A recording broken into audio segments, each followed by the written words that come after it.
Sheikh, Yep. I'll be 1 minute. I'm just going to fill up some water. Yeah, inshallah, don't worry. You are on YouTube Live at the moment. Oh, is it? But I haven't opened it. But do take your time, Sheikh. If people start coming in now, I will just let them know you're coming back. So Yeah, no problem. Take your time.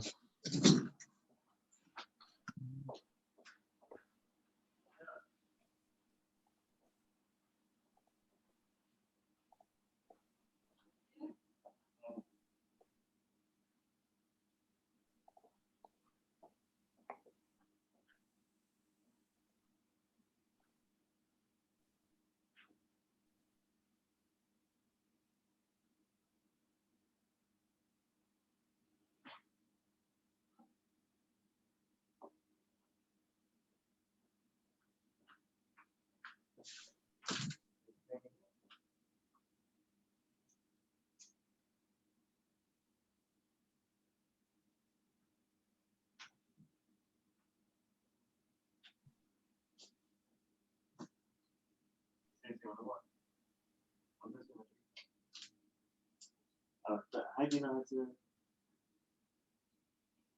Okay, that's fine.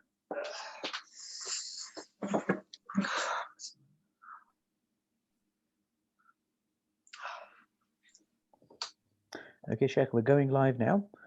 Okay. And we will soon be having parents joining us, inshallah.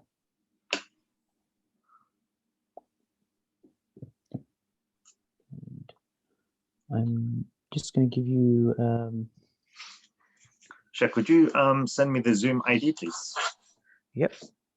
Oh, the Zoom ID or the YouTube link? YouTube link. Yeah, that's fine.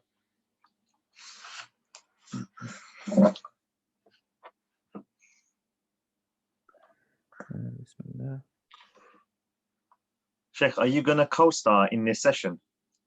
No, this is all you, Sheikh. I can be in the background. Okay. I can be in the background, inshallah. Unless you need me for anything, but I will be here. I'll be around. I'll give you a shout. I'll give you a shout. I'll definitely be here. Okay, we've got some participants here already, which is brilliant. Okay. We have two teachers, Ustadh Aisha Arshad and Ustadh Kulthum. Okay. So welcome. We are sending out a message now to staff. Sorry, to students. That's fine.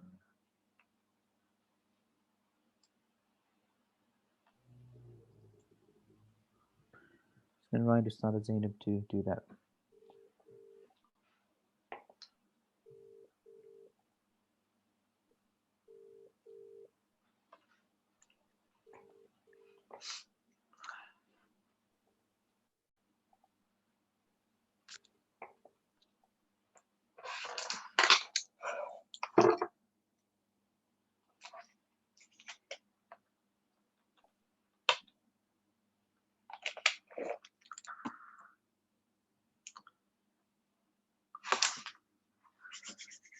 So shall we wait 2 minutes?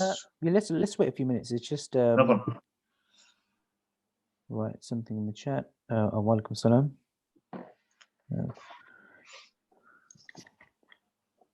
Walaikum salam.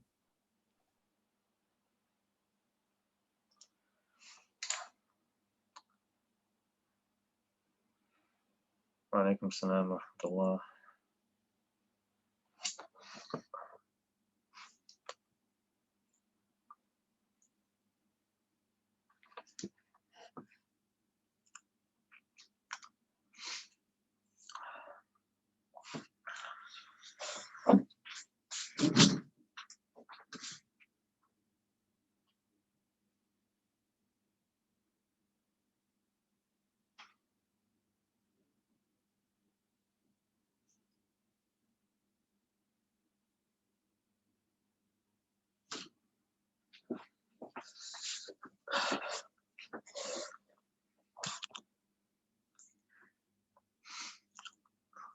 So Sheikh Hamid, how's things? Can you hear me? I can hear you. Yep. Okay. Yeah, just checking. Yeah, so we're just waiting for a message to be sent out. just hoping it's still connected. I think I might be connected. Sure. Let's see. Yeah. 1 second. Do you want me to send it out straight away? Yes, please, straight away. Yeah. Okay. Just 1 second. Jazakallah. Send it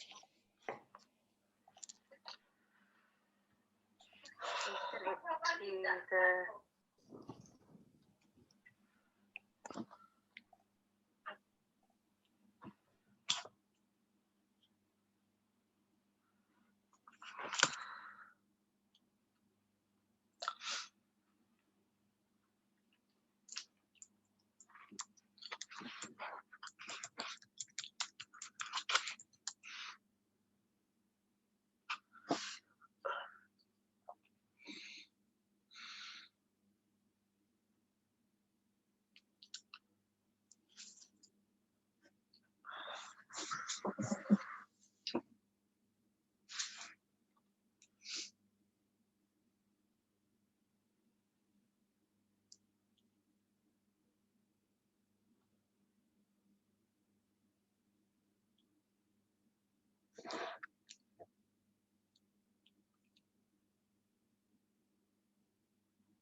Okay, Assalamu alaikum, Sheikh. We are going to go. We're going to start now. We're going to make a start.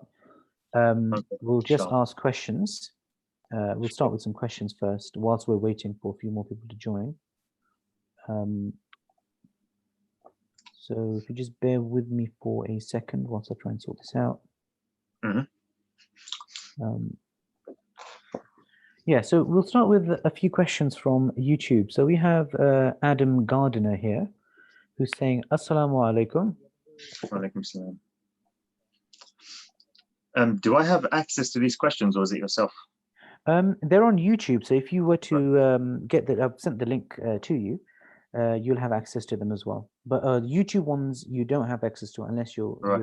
you're watching on YouTube like this. Right? Okay. Otherwise, you will. But I'll just Mhm. quickly mention these ones to you. Mhm, So Adam Gardner, Mhm. he is saying, Assalamu alaikum, Walaikum salam wa rahmatullah. and he's saying Sheikh Aadil. That's what it says. It's ADIWW. Is that a question, or And then he said, "Are you not meant to be working?" subhanallah? Yeah. You know, I've been working almost the majority of my time, so I feel like I deserve a little break. Definitely, I've been working, bro. Trust me, I've certainly been working. Yeah. And So actually, I just locked up at 8:30. So literally, as soon as I just locked up, finished work, I've just come straight into the room and just started this off. So it's just been back to back.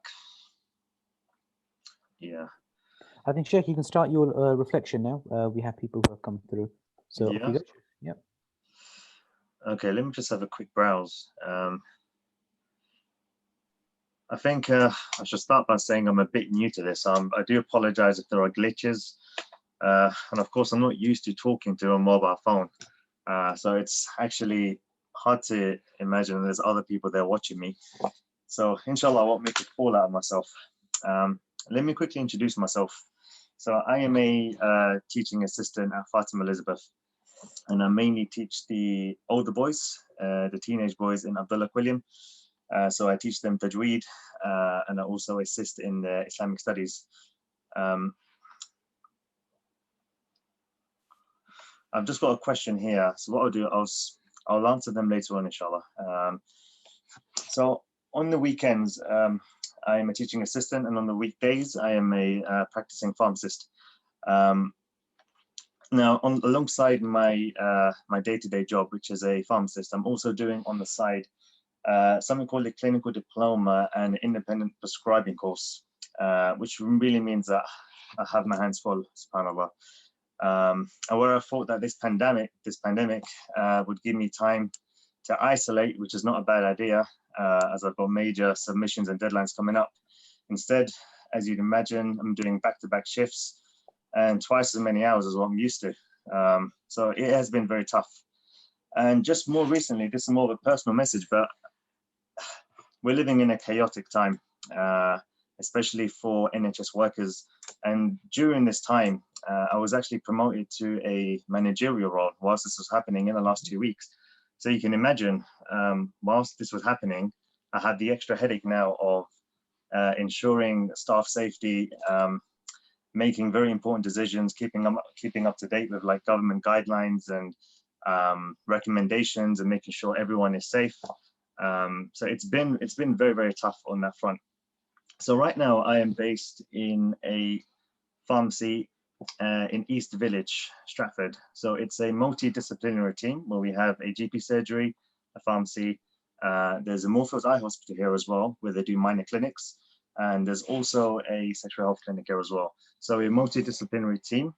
And like I said, if it wasn't hard enough already coming into a managerial role, now more than ever, in this time of chaos and mass panic, it has been very, very difficult. As in coming home very late, waking up very early to come to work, hardly having time to recover, coming in very fatigued, short-staffed, the staff are away, so we've been managing with short numbers, and also being called last minute to provide emergency cover in other practices. So you can imagine it's been very crazy. So that's just the introduction. Had I done this video maybe 2 weeks ago, where things were very bad, because alhamdulillah now they've calmed down a little bit, I would probably be crying right now or complaining, as Ustadh Hamid knows. It's been very difficult, but now things have seemed to calm down. To summarize, so we're living in a pandemic, which is a bit of, I've had some time to reflect on this. And what's two things that I can reflect on, and what this pandemic situation has taught me. Number one is, it's almost like we fooled ourselves into thinking that we are so self-sufficient and that we are such an advanced civilization. But all Allah needed to do was to create this invisible creature, this coronavirus, right? And by the way, a few facts about a coronavirus. It's, number one, it's the smallest of microbes. It's the smallest creature, and it can only be seen by expensive equipment like electron microscopes, which are extremely expensive. And this virus is not even considered a living thing by some scientists, because viruses don't have the capacity to thrive and reproduce. So they're not even considered a living thing. Yet this thing, right, this very minor thing, has literally brought this whole world to its knees. It's literally brought the whole world to a complete halt, which is really something quite humbling. And obviously we know viruses, in order for them to thrive and reproduce and grow, they need to infect a human cell and utilize the cell's mechanisms in order for them to thrive.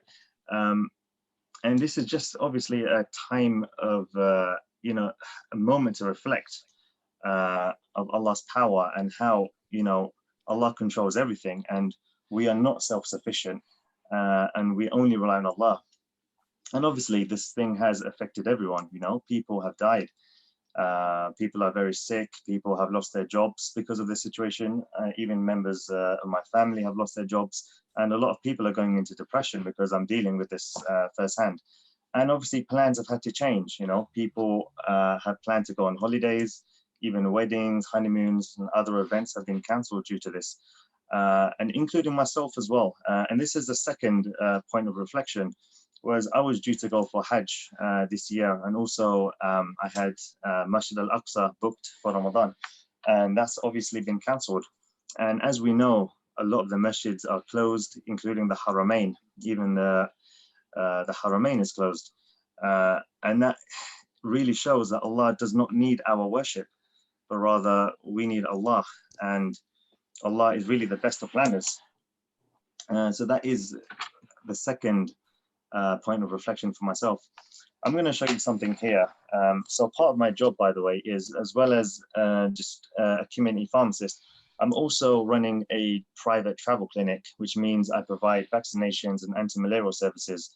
I'm going to show you my fridge. If I can flip the camera. Okay, so let me quickly briefly show you my consultation room. So this is where I run my travel clinic. And over here, you can see all these vaccinations. So we have things like yellow fever, tetanus, typhoid, Japanese encephalitis. And these are all vaccinations that I've purchased in order to administer to patients. Now, as we know, the coronavirus has, of course, cancelled a lot of holidays, a lot of trips, and a lot of plans. So now all these people that intended to travel within the next 2 to 3 months have all cancelled, which means a lot of these vaccinations now will probably need to go in the bin, subhanAllah, because of they have, well, some of them have 2 to 3 months expiry dates. But this is just goes to show, when I look at this fridge full of vaccinations, and it just reminds me of, you know, everyone's cancellations and plans. So yeah, it's been more than anything, it's been a time of reflection, I think. Now coming back to the pharmacy itself, so like I mentioned before, I've been asked to cover in emergencies. So I've been like to other parts of, well, the clinic that I'm working in, they own 9 branches across East London. So at times I've just literally been at one branch and I've got a last minute call up to say, you need to run to the other branch, there's no pharmacist there. And legally, a place can't operate without a pharmacist, they need to be present. So then I've had to go onto that site last minute, and it's been crazy. And what I've realized is where you work is really important. For example, where I am now, for example, it's more of a working class population where people are more understanding, more appreciative of our work. And so they'll come in, they kind of respect the rule of social distancing, they'll keep the distance, and they'll say thanks before they leave. Whereas when we go to the more deprived areas where maybe people are a little bit less educated, there tends to be a bit more of a panic. Are they going to get their drugs on time? Are they going to get their medication? Are pharmacies going to close? What are they going to do the next couple of months?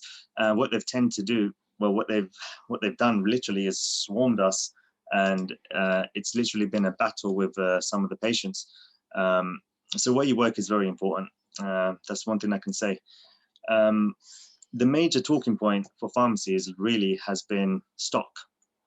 One example would be paracetamol. Now, one thing that I can say has got to me is sometimes I feel like pharmacists have been highlighted very badly in the media. For example, you may have seen headlines about pharmacists rocketing the prices of paracetamol, or exploiting the fact that paracetamol is in big demand, which, yes, is true. I've seen some ridiculous prices on the shelves, people stocking paracetamol for £20, which is something I personally would never do. But yes, from a pharmacist perspective, I can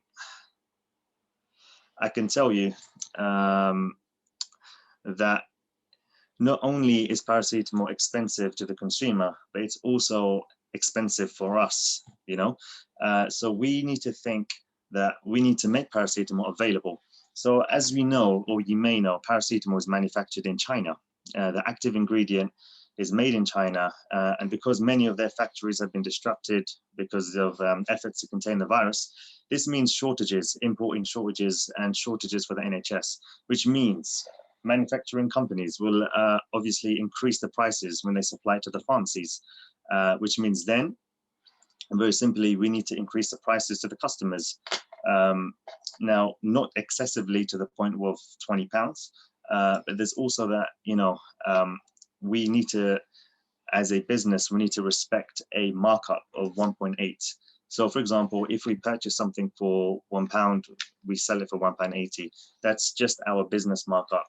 Now, we haven't, as our company, we have stuck to our markup.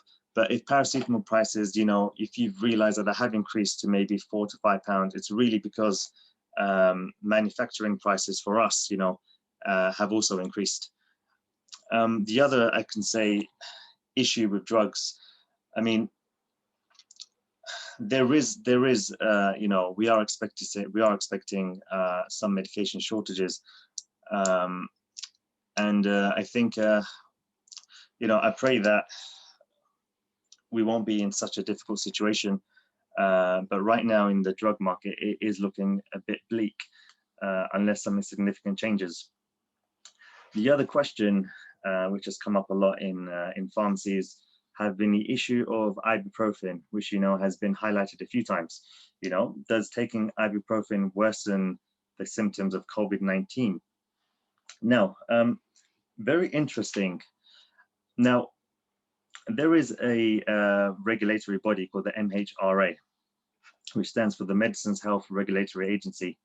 And what they tend to do is give out warnings and evidences. And so, for example, if a drug is new in the market and they have found that it is causing serious adverse reactions and they've noticed a pattern, then they'll withdraw that drug from the market. So they just basically regulate safety in new drugs. And then what tends to happen now, when there is a myth about a drug with no scientific evidence, they tend to rubbish these claims straight away. For example, we have homeopathic medicines. Now, the reason why they're not prescribed is because there's no scientific evidence to suggest their clinical use, and therefore the MHRA do not grant them a drug license. So scientific evidence is very important for the MHRA. Now, ibuprofen, all these articles came out saying ibuprofen was worsening symptoms of COVID-19, but these articles came out without any scientific evidence. So what would be common would be the MHRA to come out and say, these claims are rubbish, taking ibuprofen is completely safe. But what's interesting is they haven't said that. In fact, what they've said, which is something I've never seen before, they've said there's no evidence to suggest that ibuprofen can worsen COVID-19 symptoms, but we advise that you avoid taking it and consult your doctor or pharmacist. Now, I'm not saying you can or cannot take ibuprofen during COVID-19 symptoms, but what I am saying, it is very interesting that the MHRA haven't rubbished these claims straight away, which is something which is different. The third question, which comes up a lot in a community pharmacy, and a question that I've been faced with a few times, is hydroxychloroquine. Now, this is a drug which is usually used for lupus or rheumatoid arthritis, and also the treatment of malaria. Now, you may have seen this title, hydroxychloroquine. It's a long name.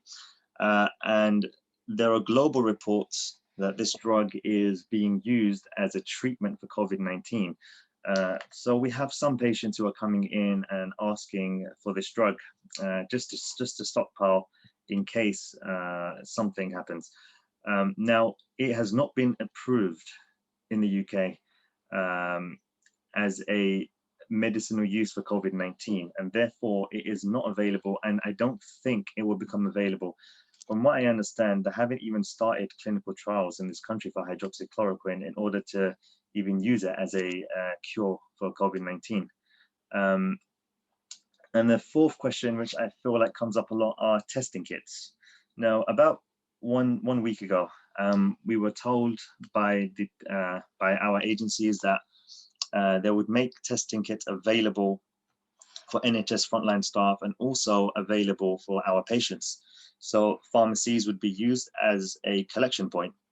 And what these, it was actually manufactured by the same company that make the pregnancy testing kits, and it was the same method. You prick your skin, you extract some blood, and it will test for antibodies to suggest whether you've had the COVID-19.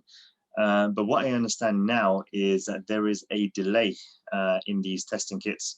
That's what I've read a couple of days ago. I haven't received any updates on the testing kits, but I believe that they will be made available for NHS front staff, but they're not being made available yet for patients. But whether that's changed or not in the last couple of days, I don't know. But that is the most recent information I have. Just realized, I think the title of this video was Positives of COVID-19. And I don't really feel like I've said anything positive. So I do apologize. There was one thing that you said was positive, that if we had this reflection 2 weeks ago, then it would have been very chaotic. Now things started to settle. So I think that's a good positive sign there. That's very true. Yes, I have to agree. I think the students that I teach and people that know me will know that I'm a big fan of traveling, and I think the realization of being restricted in this country for a while was kind of a very depressing idea for me, and coming into work every day and seeing the mass panic in patients, in the elderly, in the frail, will obviously impact your mood when you get home. And yes, it has taken a toll on not just my mental health, but of course, many people out there, it's taken a toll on their mental health. So yes, 2 weeks ago, had we had this session 2 weeks ago, it'd be very different. I'd probably be here in tears, just complaining. We were really stretched. Our team were falling down. People were going off sick. The workload was increasing by maybe 3 times, and we were very stretched, working 14 to 16 hours a day. It was crazy. Only now, because our regulatory body, the GBHC, they've given us some new legislations in order, to ease the burden a little bit. So they've allowed for us, for example, because we're obliged by NHS contracts, we're not allowed to close, for example. We're not allowed to adjust our opening and closing times. We have to offer services that we've promised. So what they've done is in the last 10 days, they've eased off a lot of these legislations. So now we're allowed to close, we're allowed to control or, restrict supplies. And so these laws have made things a little bit easier, and I only wish they'd done this a little bit sooner. But alhamdulillah, at least they've done it. The only issue we have really is, and of course you've seen this on the news a lot, is we have a lack of personal protective equipment. Now they have supplied us about 2 weeks ago. They gave us a short supply. I actually have it here. So very, very basic, but we have some aprons here, some fluid resistant face masks, and some gloves. And they've only supplied us enough for maybe, if we have, for example, a team of 10, that's not going to last us for more than 5 more days. And that's troubling, because staff are wanting to come in and wear personal protective equipment like gloves and aprons, but there's just no supplies. And so that's also a current issue, which I hope will be addressed. Ustadh Aadil, can you hear me? I think Yes. I'll just quickly go through some of the questions. So I'll ask you all of them, and then you can just take your time, maybe give an answer that answers all of them. Sure. So I'm just going to go from the ones that have just come up and go backwards. So Dr. Shoaib from Dubai saying, great to see you again, Jazakallah.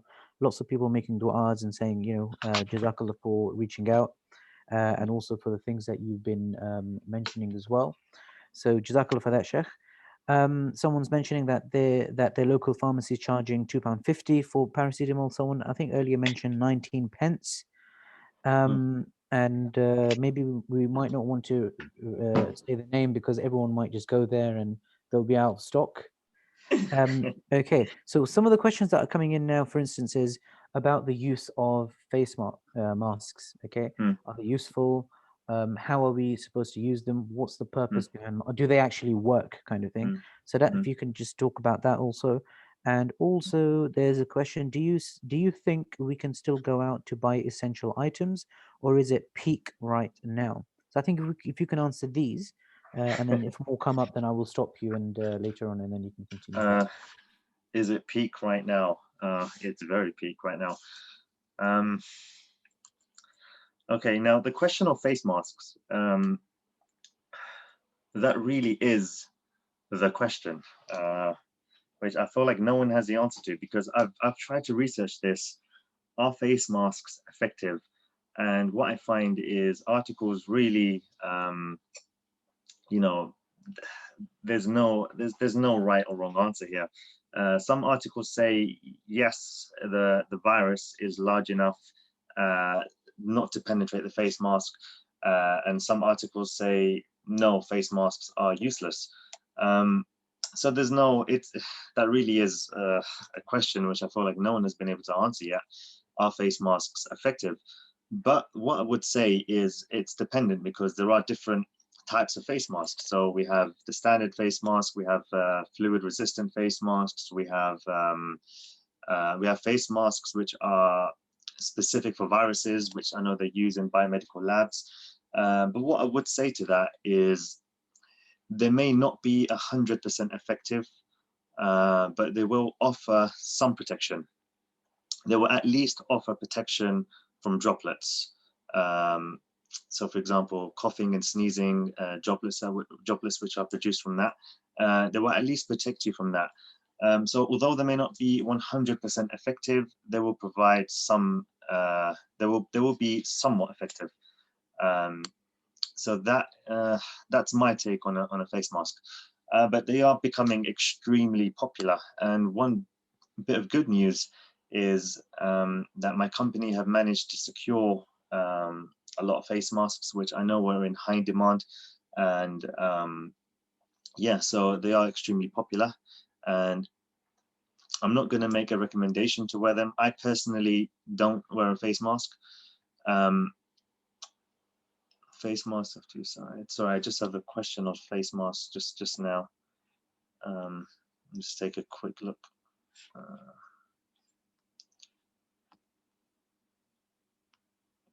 So I actually have a few questions on here.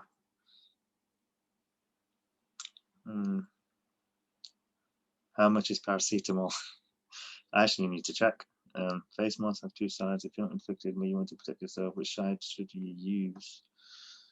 Okay, so which side of the face mask should you use? Well, Ustadh Hamid sent me an interesting video of, I think it was based in Pakistan, but like I said, I can't really make a comment on its reliance and trustworthiness. But I think one doctor was explaining that if you're infected, then you need to wear it with the blue side facing out in order to protect other people. And if you flip it and wear it the other way around with the blue side facing your mouth, then that protects yourself from other people.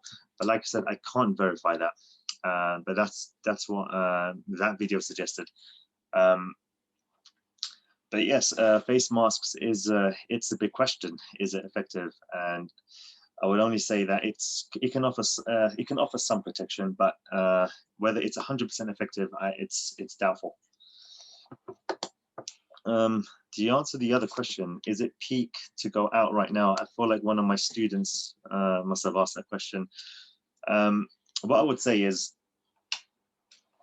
if you're someone that doesn't care about becoming infected because you're young and you're healthy and you're not bothered, it's just because this virus can affect people in different ways. For some people it can lead to pneumonia and hospitalization, and other people it can be absolutely nothing. You experience no symptoms. For some people it's flu-like symptoms. For others it's like disorientated smell and taste. So this virus presents in so many different ways. And yes, we have people who might be careless and go out and say, it doesn't matter, I'm young and healthy, it's not going to affect me. But I think what those people need to understand is it's not about you, it's who you can transmit it to. Now, what they've said about the coronavirus in comparison to the flu is where if you catch the flu, so everything just beginning to rhyme. If you get the flu, you spread it to 1.3 persons. Okay, so 1.3. Whereas if you catch the coronavirus, you're spreading it to 3. So can you see the difference? From 1 person to 1.3 for a flu, and from 1 person to 3 people for the coronavirus. So if we now expand that into layers, whereas if you caught the flu, you would only infect maybe less than 100, you need to do the maths, if you were to spread it to the 10th person, the 10th layer. But whereas for the coronavirus, that would be in the thousands. So what we need to understand is not just how it presents, but how infectious it actually is. So the coronavirus is highly contagious, as we know, because of the ratio we understand of 1 to 3. So if you don't care about the virus or becoming infected from the virus, just remember it's not about you, but it's about other people and who you may transmit it to. So is it peak to go out right now? My answer would be just follow government guidelines and only go out if essential. Sheikh, are there any other questions? Yes, there's an important question that's coming from someone, and it's about their father. So the person has mentioned, my father is 83. He has a lot of health issues, including diabetes. He is obese. Can you please give some advice to him as he is listening? Is it possible if you can also give the advice in Urdu, please? Because he does not understand English. So if you Okay. could do that. Assalamu alaikum. I'm so sorry. I can't speak Urdu. I can't speak Urdu. But if you could send a message to your father, and you know, would you like me to translate for you? you're very more than welcome, Sheikh. What I'd advise to your father is, if he has underlying health conditions, and he's 80 plus, he's obviously on a higher risk category. He's regarded as high risk, and the advice would obviously be to self-isolate, and for yourselves to isolate from him in case of you transmitting the virus to him. But what I do also appreciate, it's always easier said than done. I mean, to isolate yourself from your children or your grandparents, and you know, to say for the next couple of months, because I believe now they're saying that this pandemic could last for 6 months. I mean, is it really practical to isolate someone for that length of time? Whether it's practical or not, I don't know. But what I would say is he does fall into the high risk category. I don't know the statistics for 80 plus, but what I would say he is at a higher risk. And as you know, we've had adolescents yesterday, two teenagers, one 13 and one 19, who died yesterday with no underlying health conditions. So I think to say that this only affects patients who have underlying health conditions is wrong, because it can also affect people who are young and healthy. We just don't know. But what we do know is, of course, if you're elderly with underlying health conditions, you are at a higher risk. So yeah, just bear that in mind, Chef. Do you want to translate that for me? Or what we could do later on, we could do another video just as a translation and put it in a link, just so that we can continue with some more questions and stuff like that. Because there were some comments coming along. Salams, what has been most striking about people's queries when they come to the pharmacy regarding coronavirus? And also, there's one more question which I have, Sheikh, that you know, when you go onto Amazon now, so they have this little note at the top saying that, you know, the government's now producing these testing kits. So when they do come out, when do you think that would be, if you're aware of that? And what would be the purpose of those? I mean, other than if you're really, really ill and you want to get tested, but I've come across that even for those who think that they may have already had corona and already been cured, basically they didn't have the kind of the worst kind of corona, it was more mild. So what would that mean? So just say, for example, myself, if I had some symptoms, say 2 weeks ago, and I no longer have them now, and if someone like myself was to take that test, does that, and it comes out, it's able to tell me that I did have it at some point, does that now mean it's safe for me to go outside because I'm immune? Does Mm. it mean that? That's one question. And also, if it does mean that, does that then mean I still have to be careful? Because if I go out and I still get something on my hand, right, or somewhere, and I come back and pass it on to someone else in the house, so still, Mm. what kind of precautions do we have to take? And if you just Mm. add to all of that as That's a well. very good question, Chef, and I'll answer that to the best of my ability. What was the first question? What was the most striking question someone has? Okay, Yeah. I don't want to forget or go off topic. So now what I understand is the first purpose of these testing kits is to get NHS staff back to work. So what I understand is about 1/5 of nurses have been self-isolating because they fear that they may have COVID because someone in their family have a cough or COVID symptoms. So what I understood was these testing kits would be available for those people first and foremost, in order for them to test negative and to come back to work. See, the priority is always getting the NHS frontline to work. That's the priority. That's what I read and that's what I understood. And that's understandable as well. So Yes, yes. yeah. So because we have, I think, I don't know what the recent statistic was, but maybe 1 in 6 doctors are off work because of self-isolation. And the key is to get them back to work, but they will only ever go back to work if they have testing available. So that's the reason, I think, is the first and foremost reason for these testing kits. Secondly, I've read 2 conflicting articles with these testing kits. So one article said that they test for antibodies, and what that means is, no, actually, so there's 2 types. I think the nasal swab will test for antigens, which I think is if you go into hospital, and that will tell you whether you have the virus, because virus basically on their capsule, they will have something, a protein called a antigen. And if the body, or if these testing kits can detect the antigen, it means you have the virus. So that might mean that you might still be in the asymptomatic phase, so the phase of incubation period, which means that you're either going to be ill or you're ill right now. So that's the antigen. Now, if it's testing for antibodies, it means that your body has had the COVID-19 and your body, alhamdulillah, has defeated it and you are now immune to it.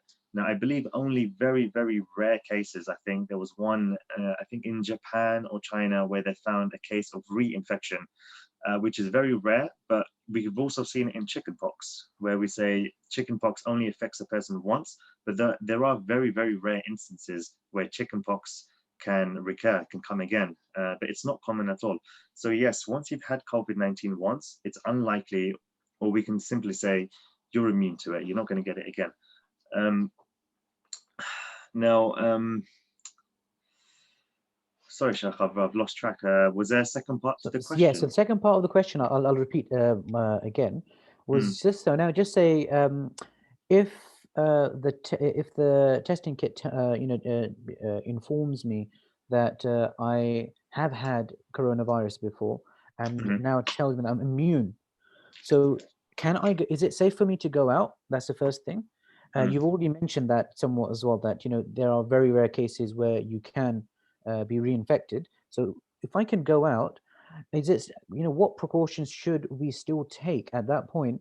Because obviously our hands can still get coronavirus on them, and we can bring that back home and maybe infect someone else. So what kind of precautions should we take? And also in this scenario, just say if all of our family gets tested and it all comes negative, or it just mentions that we've all had coronavirus, and does that now mean everyone in our family, it's safe for them to go out because we've all been tested, we've all had it? Does that mean life will then go back to normal for that particular family? Now, what I think is, yes, once you've had it, you're pretty much, I'd say, safe, but you also have to assess the risk of you transmitting it to other people, because what we know is the virus can live on our hands for a certain amount of time, and it only takes, touching someone else who's not been infected with the virus before. So yes, if we have had the COVID-19 virus before, we may not get it again, but we can still be transmitters of the virus. So we can still transmit the virus. So I wouldn't say that we are, back to complete freedom, because the point of this is we need to think of others. So of course, we still need to take precautions. I would still say that if you have recovered from COVID-19, you still have a duty of care and responsibility to other people, and you can still be a carrier of COVID-19. So that you need to really bear that in mind. But yes, it does mean that you yourself have fought the virus and you're now immune. But of course, just have that consideration for others. Yeah, and obviously, inshallah, because it's an ongoing thing and there's ongoing research going on, and this is for our viewers that nothing at the moment of what is being said is conclusive. Things might come up over the next few days or even hours that change what we've believed about this before. There's another question, and I think we will be wrapping up very soon after, maybe after another question, and that will be it. Questions come in on YouTube, which I'll read out from Ustada Zahida Ahmed. There are a lot of articles and messages circulating about drinking certain types of teas or inhaling boiling garlic water, etc. Should people be listening to these? And that's one thing. And then another question, which I'll just say out again: why are there two names, coronavirus and COVID-19? Okay, Sheikh. Which one shall I answer I think if first? you do the just do the two names first, and then the other one I think is more important because there are a lot of articles and things like that going around. That's a very good question. COVID-19 is not. It's not the first time we've seen COVID-19. It's a bit of a mutation from an original coronavirus. SubhanAllah, I read this actually very recently. Just have a think.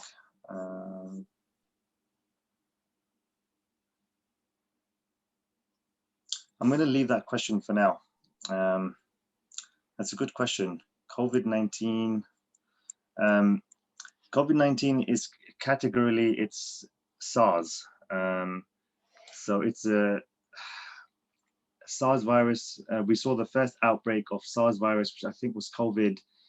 It had a number attached. So this is basically a mutation of that original virus, which causes severe acute respiratory syndrome, which is SARS. So essentially, this is a SARS outbreak part 2, coded COVID-19. Sorry, but where we get the name COVID-19 scientifically is the question. Sorry, I just got a comment here.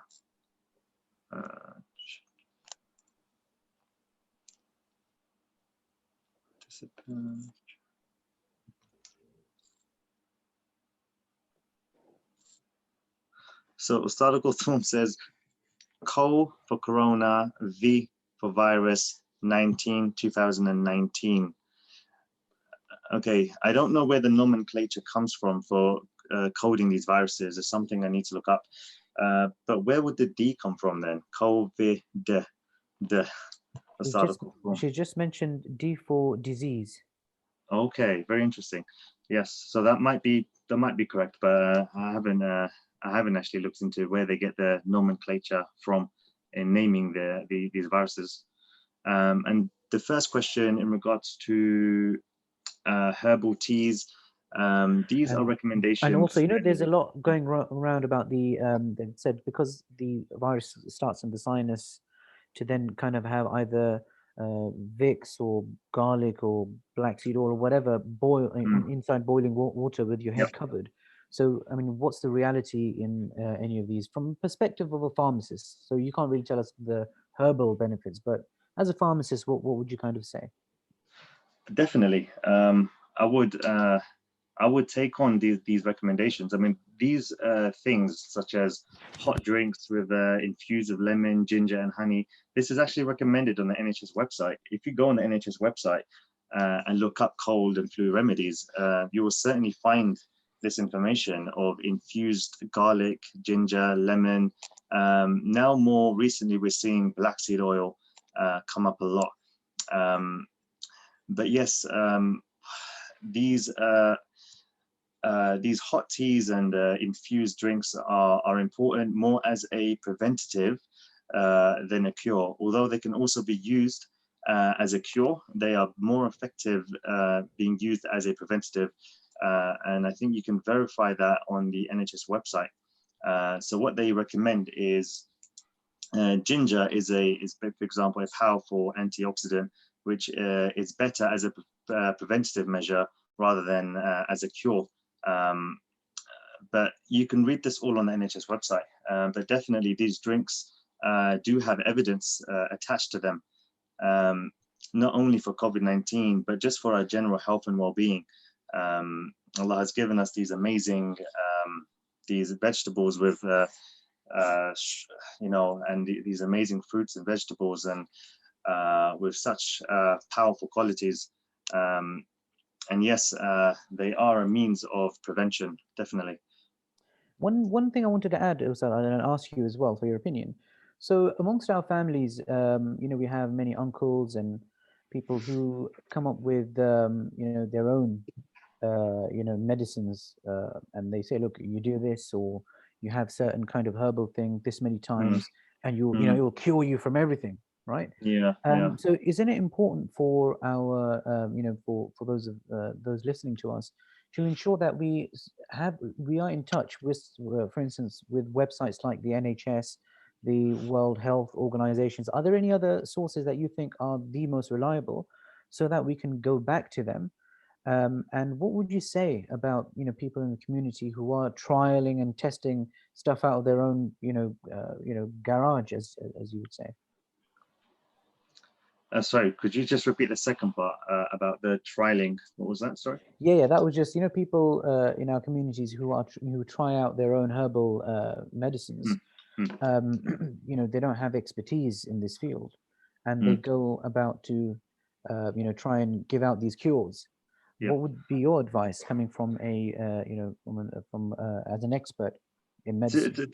The thing is, with something like this, without trying to offend anyone, but if you talk to a scientist who will only go by empirical and scientific evidence, they would say that these remedies are not effective, just for example. But we know that these also hold historical and cultural values for some people. So it would be offensive to say that there are no cure. And, you know, believe me, I get this when I go to my grandparents. They'll offer me something, for example, which is very extremely, like, just out of the blue. They're just like some, for Chicken's example, I don't know. something very out of the ordinary, and they'll say, you know, you will never get cancer, you know, just for example. And it's like, like they might have a long-standing cultural or historical belief, which you don't really want to obviously offend. Now, although there may not be any scientific evidence for, you know, chicken's feet, like you mentioned, just as a form of avoiding offense to anyone, you know, from a scientist point of view or scientific point of view, from the NHS point of view, and from the point of view from clinical trials, and you cannot say anything has efficacy without being properly tested. So there's two views on this. Jazakallah, Ustadh Aadil. We'll take one last question, and we will stop it there. The question is, what do you think about people gathering in private, and also reports of some people making Jummah in private? Can I start by answering that from my yeah, I was going to say, yeah. I personally, I think, if we look at Islam holistically, we should come to an understanding that, look, here is a virus, right, that is somewhat airborne. It can be passed from person to person.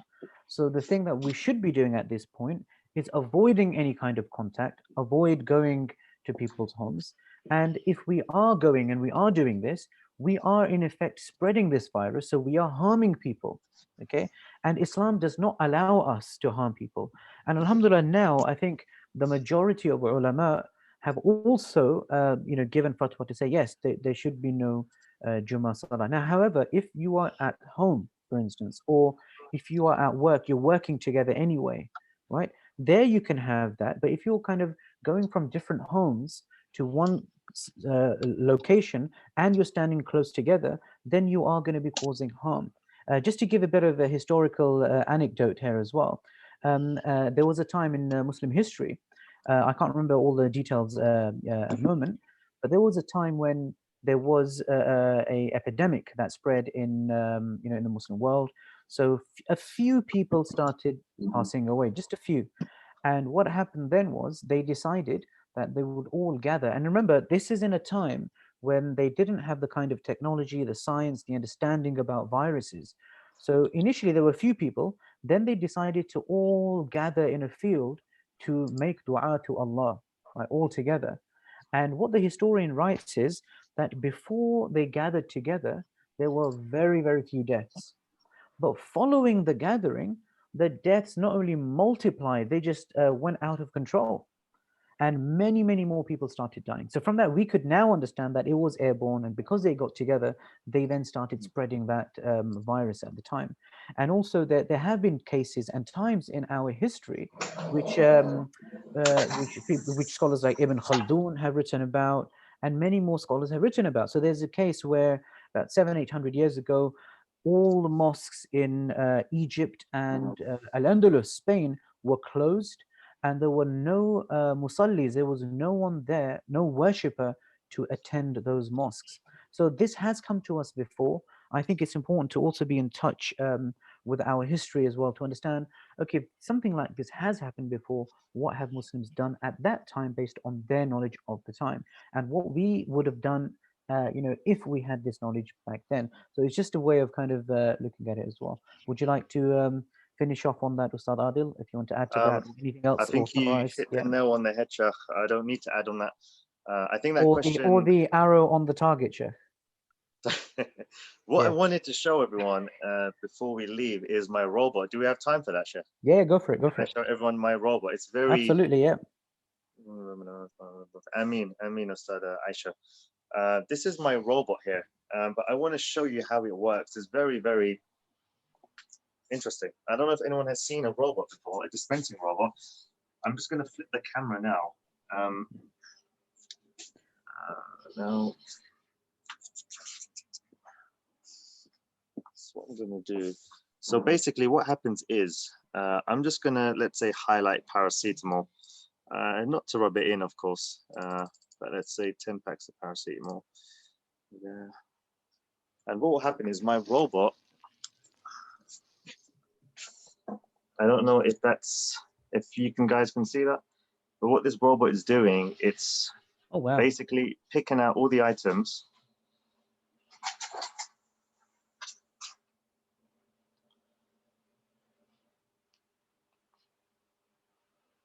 So let's just.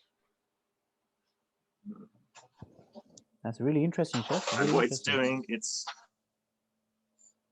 bringing it down right here. Look at all that paracetamol. Oh, wow.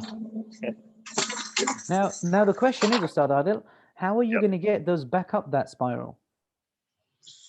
That's a very good question, Sheikh. All I need to do is get these packs and open this input up. Okay. And back in they go. And so this is a very. Will it then put them back into their place? Definitely, exactly.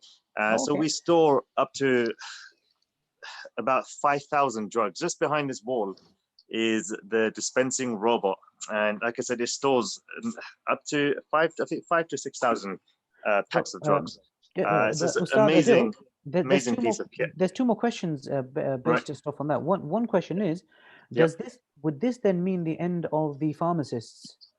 This means the end of dispensers. Oh, okay.